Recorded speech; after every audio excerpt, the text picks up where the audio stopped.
The only way that you will truly get what God has for you is that you have to be seen trying, or rather, you just have to be seen. Now, this is something that I have been learning over the past 2 days, and this might not apply to everybody. Some people have no fear in being seen trying. Some people have no fear in being seen, period. But if you grew up anything like me, I would, like, my very existence was just commented on. People would always comment on the way that I looked, the way that I smiled, the way that I walked, the way that I talked. I couldn't go a day without people pointing out something in me. And so, because that kept happening as a child, as I grew older, I started to inherently feel shame. I would be doing nothing wrong, I would be saying nothing wrong, but I would inherently feel shame and fear that if people saw me, that they would see a flaw in me, and that everybody would point it out, and it would just become, the star of the show. And I know that sounds very far-fetched, but when your whole entire life has been commented on, it's so hard to feel like people aren't watching you every second of the day. And it's not in a diligent way either. Like, it's not like I'm diligently making sure I carry myself well because, favor may be watching me. It's more of I'm careful everywhere I go, because I'm afraid that if I'm not perfect in every sense, people will see that flaw, people will see my humanity, and will shame me for it. And so I grew up in this way, and this has probably been the biggest thing that has held me back in life. I've developed extreme fear of being seen, extreme anxiety, and it has toiled with so many areas of my life. And it has been so hard to navigate with relationships, friendships, opportunities, fear of being seen in certain opportunities, fear of leveling up. And a lot of people call it the fear of success, right? And for me, I'm just afraid for people to pay attention to me. I don't like attention, whether it's good attention or bad attention. And so I went to this prayer night thing, and God highlighted to me, and I was just standing there, and we were worshiping first, and this cameraman, because they had to get little videos and stuff for social media, this cameraman would not stop coming to me and taking videos of me worshiping and praising, and I couldn't focus at all because I'm he's literally sticking a camera in my face, and I came here by myself, and I'm already nervous to be here, and then you just have this cameraman who's sticking this camera in my face for more than 10 seconds. He's literally just standing there. And I kept thinking to myself, if I had a friend here with me, this wouldn't have been that big of a deal. But because I know the camera is pointed at me, and because I know all the attention is on me, I'm afraid. I couldn't worship. I couldn't focus on God. The whole entire time I was there, I was focusing on how I looked, what were my surroundings, how I could control the situation to control my nervous system. It was a lot. And so God highlighted to me that I have to decide today, and it wasn't in a rushing way. God will never rush you into a decision. He's very patient, but he just told me you have to decide today, who do you want to serve? Do you want to serve me? Do you want to contribute to my kingdom?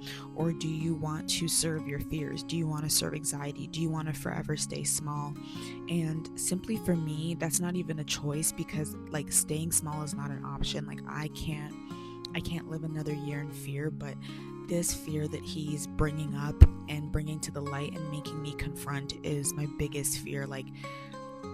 I just don't want to be seen at all. And then he started making me think about all of the opportunities and stuff that I've already signed up for that I'm going to have to be seen at, and I'm just literally over here spiraling and losing my mind.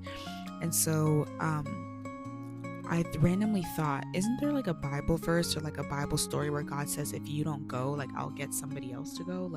Not that God's gonna punish that person, but God's saying if my will isn't done through you, it will be my will be done regardless. And so I go searching for it, and I find Esther chapter 4, where Mordecai requests Esther's help because Haman plans to kill all the Jews. And so I'm reading Esther chapter 4, and this is where Mordecai sends a letter to Esther, and he says, "Don't think for a moment that because you're in the palace, you will escape when all the other Jews are being killed. If you keep quiet at a time like this, deliverance and relief for the Jews will arise from some other place, but you and your relatives will die. Who knows? Perhaps you were made queen for such a time as this. And so this is what God was highlighting to me of, someone saying, like, if you don't go, it's going to come from somewhere else. And so what I took from this story was Esther had been living in the background quietly as queen, and she wasn't being seen at all. In order to see the king, he would have to request for you and then stretch out his gold scepter and all these things. But Esther had been living quietly.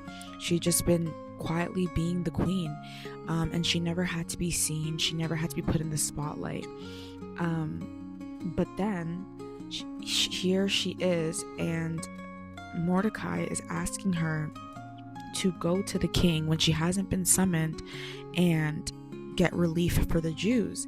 And so now she has to risk being seen trying in order to save her people. And even though she was appointed queen, God could still bring deliverance from a lowly place. Like, just because she's in a high place of being the queen doesn't mean that she has all the authority in the world. God could take a man with leprosy. God could take a homeless man. God could take anybody and bring the same relief for Jews. God could have taken Mordecai himself and brought the same relief for Jews. But like Mordecai said, maybe she was placed as queen for such a time as this. And so you never know how many people are connected to your yes. And the chapter above, I think this was chapter 4 verses 3, it says, "And the news of the king's decree reached all the provinces, and there was a great mourning among the Jews. They fasted, they wept, they wailed, and many people laid in burlap and ashes." And so I circled the word provinces because that meant, like, it wasn't just in the area that Mordecai was in. It wasn't just in the area that Esther was in. It was in all of the provinces. And so many Jews were mourning and weeping, and these were kids, adults, elderly people. And so she didn't understand how much her yes mattered. And I think we can relate that a lot to ourselves. And so to end off chapter 4, Esther says, go and gather all the Jews and fast for me. And she said, if I have to die, then I'll die. And I think in this passage, Esther highlighted that she was scared and she was unsure of the outcome, but she realized that God was in control. So she released her control to God and she gave him her yes. Obviously, there was a very real fear that she may die, and there was a very real fear that this may not work. But she said, if I die, I die. And that was her surrendering control. That was her giving her yes. And a lot of the times our yes may not actually be the word yes, but it may be an action. It may be a change in mindset. It may be a change in the way that you approach a situation.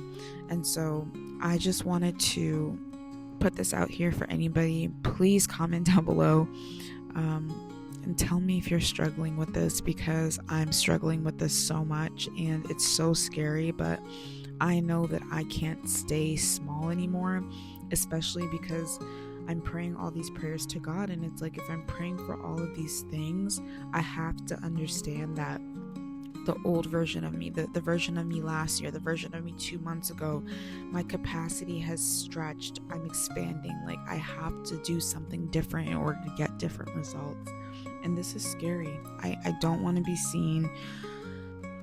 Like, even when I see myself on camera, I start picking apart things that look ugly, and I'm like, every single time someone takes a picture of me or someone takes a video of me, like, if I'm not the one taking the picture, the video myself, I'm just like, ew, this is ugly, delete it. Ew, this is ugly, delete it. And it's tampered with my life so much because I'm always focusing on my flaws and I don't allow myself to have a good time.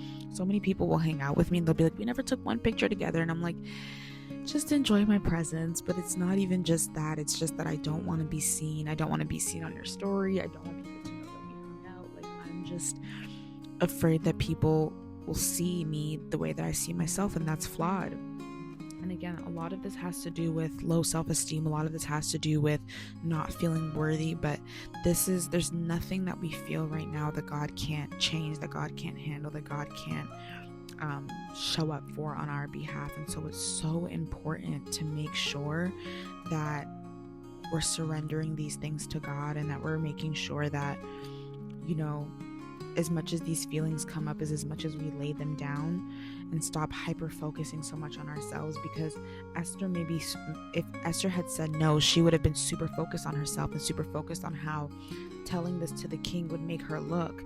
But little did she know, she was a very small piece in the puzzle. She was a very, very small piece in the puzzle, because a whole generation of people were going to be affected by what Haman wanted to happen. And so while she's focusing on herself or thinking that she's the big picture here, she's not, right? So I thank you guys all for listening to this episode. Again, please comment below if you're struggling with something similar. If you had to go through something similar, like, what did you do? How did you approach this? How did it end for you? Are you still currently going through it? Like, the same way I'm giving you guys tips and I'm trying to, find a community of people that are dealing with the same thing. I would love to know how you dealt with it or how you're currently dealing with it. So thank you for tuning into another Art and Talk. Until next time, have a great day, everyone.